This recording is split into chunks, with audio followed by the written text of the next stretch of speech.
guys celebrate that anniversary? Commemorate it? You hear about it on NPR?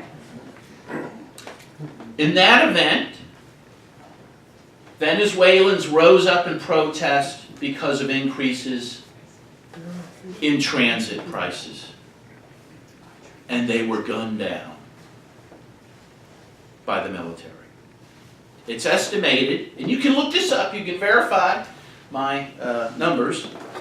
It's estimated that between 300 and 3,000 Venezuelans were killed, probably on the higher end.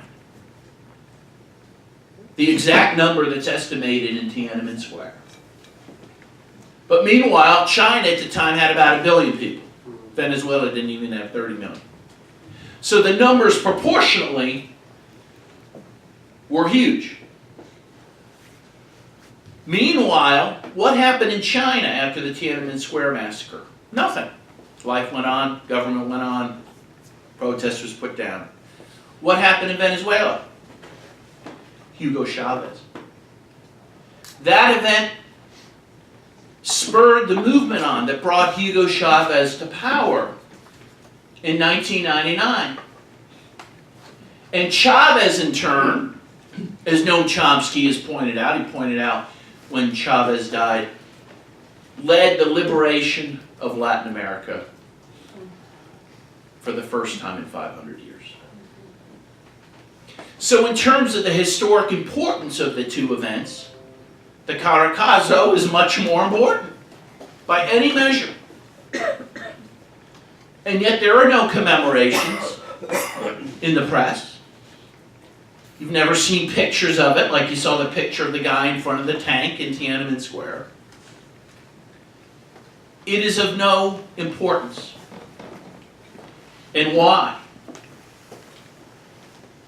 Because it was not useful to the propaganda system for you to know that the government at that time, which was very friendly with the United States, gunned down their own people.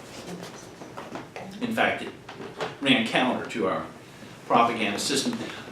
There was another event that happened in 1989, by the way, another massacre that very few remember, and that was the invasion of Panama by George Bush Sr., in which the U.S. bombed working-class neighborhoods of Panama City, again, killing anywhere between 400 and maybe 4,000 people. And again, that is an event that most people have forgotten, and if they were young, if they're younger than any of us, they never knew about. But again, this is how the propaganda system works. As Chomsky says, you have worthy victims and unworthy victims. The worthy victims are those people who suffer at the hands of our enemies. They're worthy, and so we hear about them every day. Right? And so right now, Venezuela is the enemy du jour. So we hear every day about problems in Venezuela. We're given no context about them.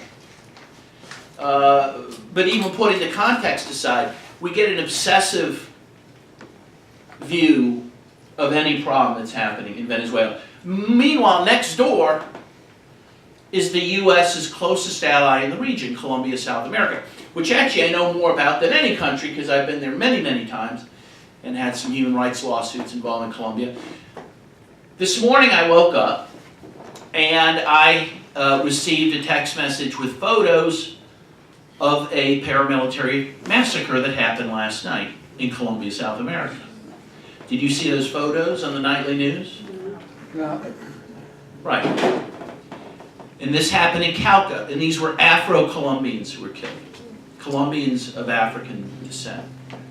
The paramilitaries have killed 150 social leaders in Colombia in the last year.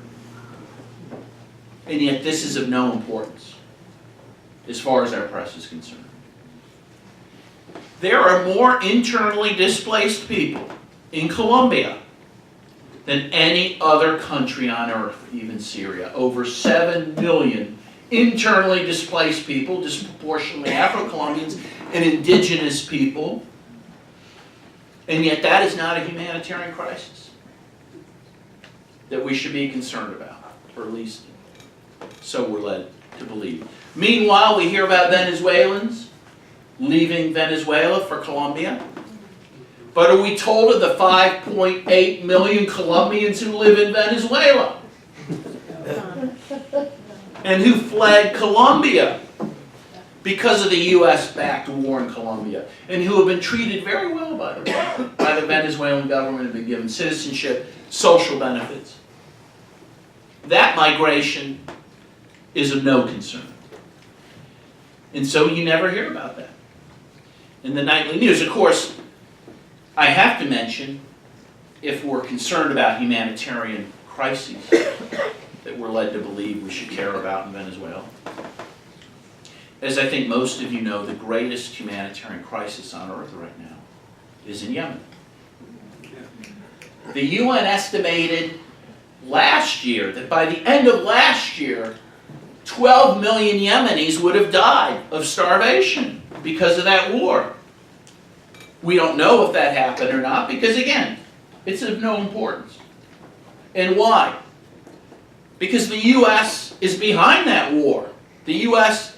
is supplying the arms to Saudi Arabia that they're using to carry out the greatest genocide in modern history. By the way, Obama started that support. And Samantha Power, who I think lives in this town, if I'm not mistaken. Across the river. You see, yeah, across the river. Ms. Genocide, I like to call her. She became famous, got a Pulitzer Prize for writing a book about genocide. It's 1,000 pages long, called A Prom for Hell. Don't worry reading it. It's not particularly useful. And why? Because it's all about other people's genocides. And how the U.S. has turned away and not prevented those genocides. It never talks about our genocides. Meanwhile, Samantha Power was Obama's ambassador to the United Nations at the time Obama began supporting Saudi Arabia's rape of Yemen. And Samantha Power, Ms. Genocide, who hates genocide, ran interference at the UN Security Council to deep six a resolution that would have required a war crimes investigation in Yemen. So if you see her on the street, you might want to mention that. Meanwhile, she herself was tweeting at the same time. I don't know how she sleeps at night, but she was tweeting, because I saw these tweets, that 21 million people might die in Yemen. But somehow it had nothing to do with her. And nothing to do with her boss. This is the propaganda system we live in, and it is the greatest, most sophisticated propaganda system ever created. The Nazis would have blushed. They would have been embarrassed by our propaganda system. Meanwhile, I just want to, again, I like to talk about these kind of different ways in which things are treated. Right now we're supposed to be hitting the panic button because Nicolas Maduro is not letting in $20 million of aid, while, as Mike mentioned, we cost the Venezuelan economy last year over $20 billion because of the sanctions in 1 year alone. Meanwhile, I want to remind you of another event, a humanitarian crisis called Hurricane Katrina. You might recall that Cuba and Venezuela offered to send doctors and medical assistance to the victims of Katrina. And the U.S. refused. And the press wasn't concerned. In fact, they scoffed at the idea that Hugo Chavez and Fidel Castro would offer anything to the mighty United States. Meanwhile, 800 deaths later, we could have used those doctors. We could have used that medical aid.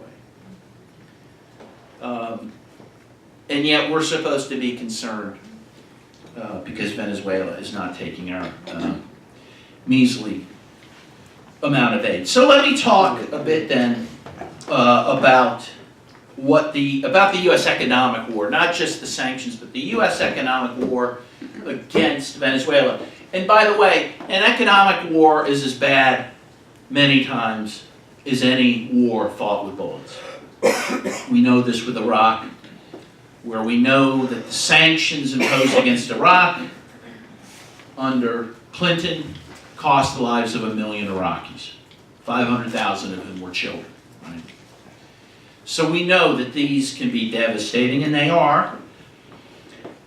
As has been mentioned, the U.S. has been trying to unseat the Bolivarian Revolution ever since it began in 1999.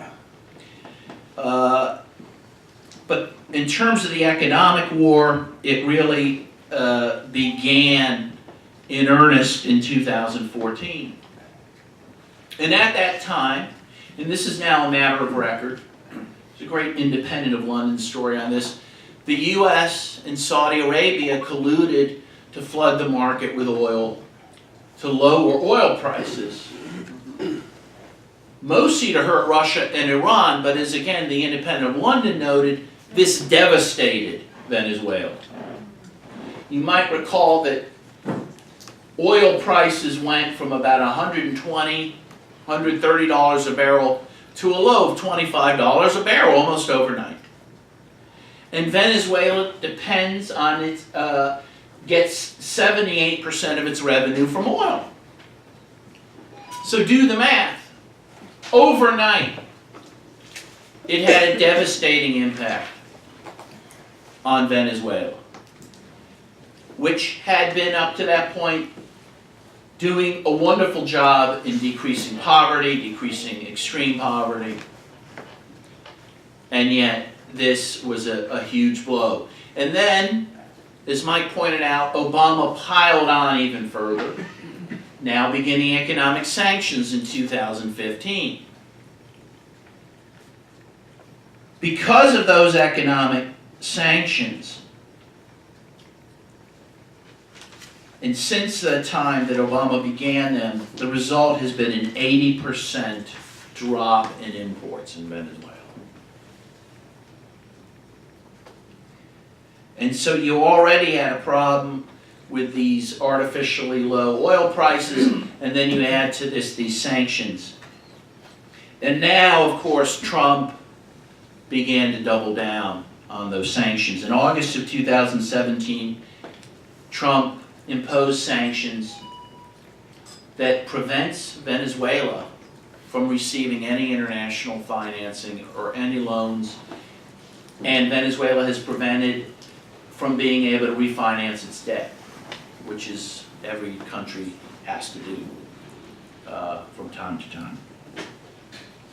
The result of those sanctions has cost Venezuela oil production of 700,000 barrels a day because of those sanctions.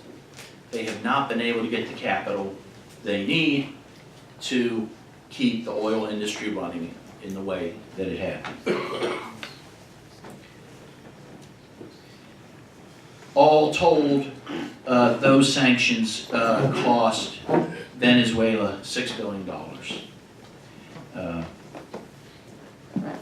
in addition to what I already mentioned. And so what is the U.S. doing now? As has been mentioned, the U.S.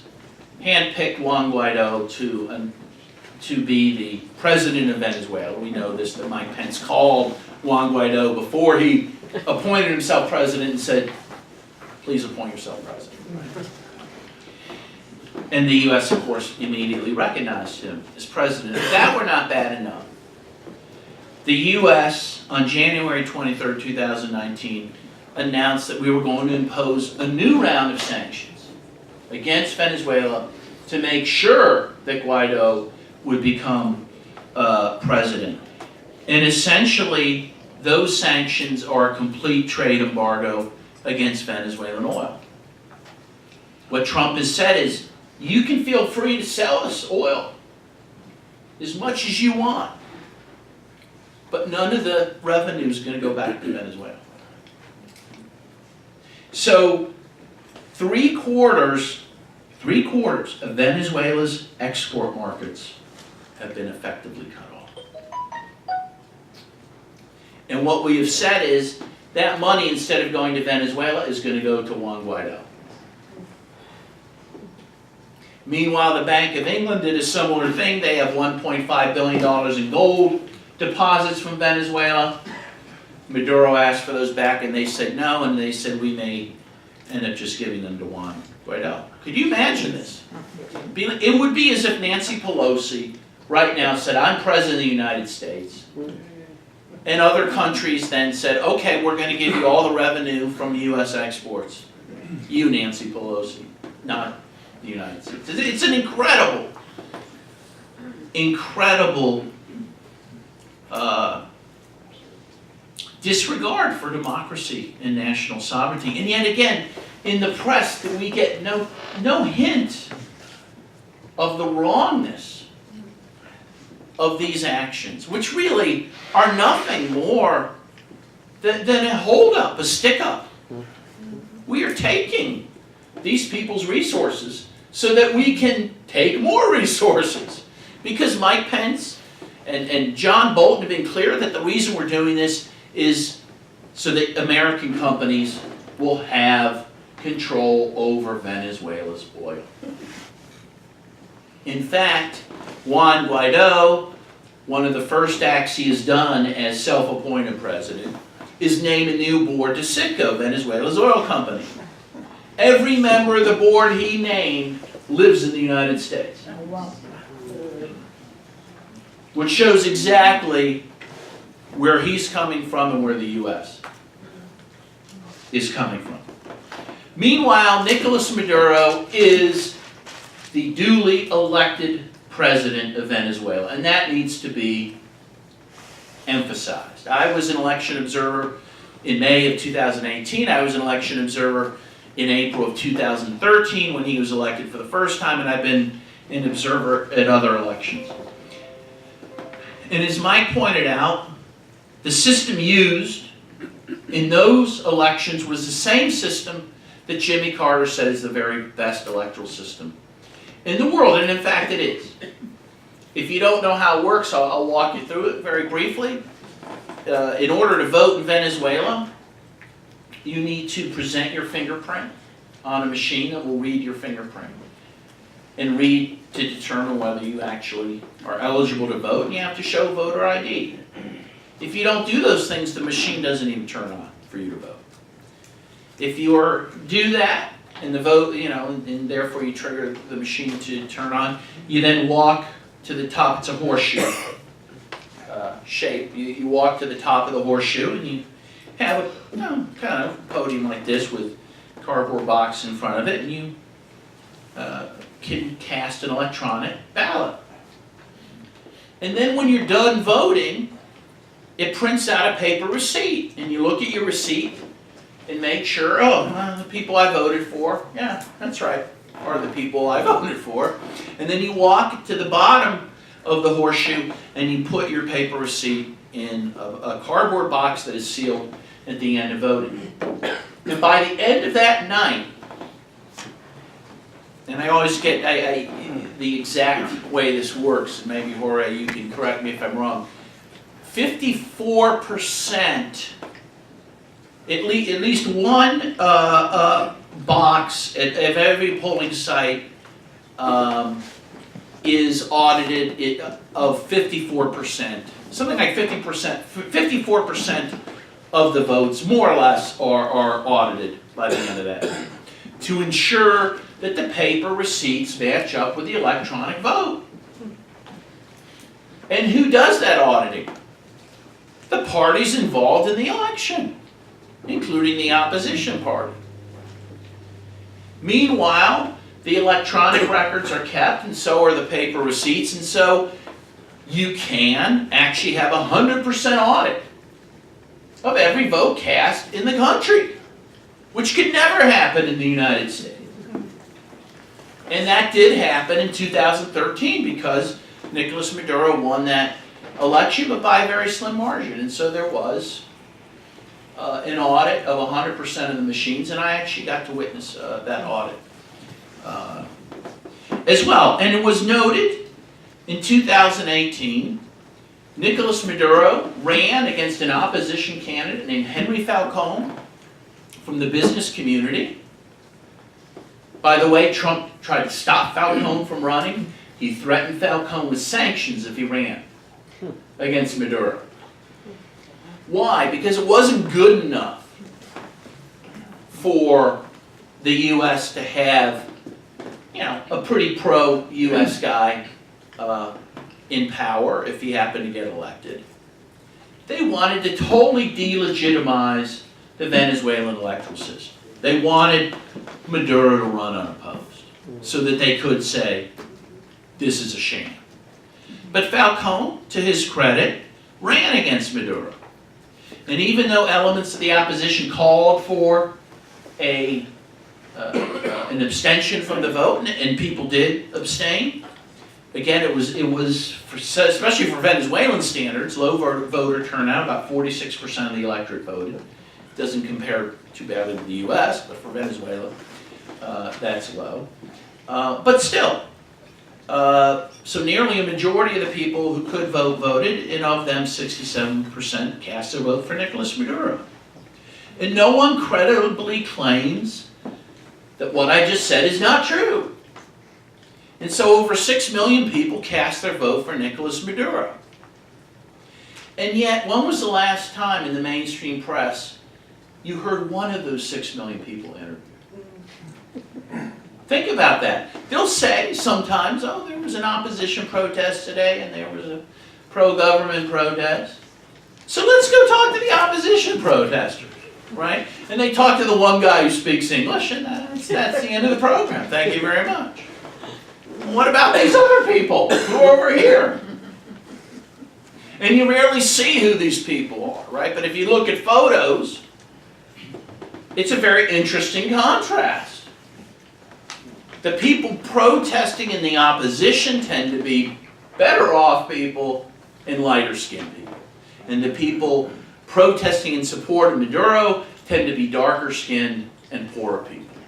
Because those are the people who have benefited from the revolution. And as one of my favorite journalists pointed out, quite rightly, John Pilger, there's an irony that in the West that is so focuses on diversity issues that no one seems to care that the U.S. is siding with the people who want to hand Venezuela back into the hands of rich white people. And that's what this is about. But many liberals and leftists even don't see this and don't seem concerned. But the people affected in Venezuela, they know what will happen if the opposition takes power, especially through a coup of the type that's unfolding now. They will be placed back in the shadows they were in before the Bolivarian Revolution of 1999. And that is a fact. And it's been, the analogy of Chile's Salvador Allende in 1973 has been mentioned, and it's an apt analogy. There was an economic war against Chile in the same way there is an economic war against Venezuela now. And as we know, the results of that war and the U.S.'s coup-making were disastrous. Salvador Allende was overthrown.